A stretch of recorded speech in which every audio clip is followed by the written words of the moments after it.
In this video, I'm going to show you how to unlock a layer in Photoshop.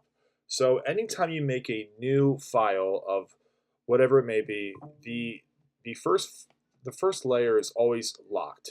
Now it's different here because it's actually partially locked.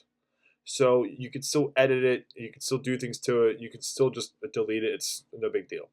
But if you have another layer that's locked, what you can do is once you have a new layer here, you see these options here and you see the little lock button here, so you would click that and that way the layer is locked. So if you were to hit the delete key, you couldn't delete it, couldn't get rid of it, you couldn't really do anything with it.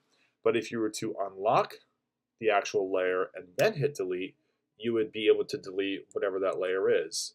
Now, to unlock and lock the layer is really easy, so just make sure you have the correct layer selected and you hit the lock key and it's there. And to simply unlock it, you can either hit the button next to the layer or just hit the unlock key and it will automatically unlock it and lock it.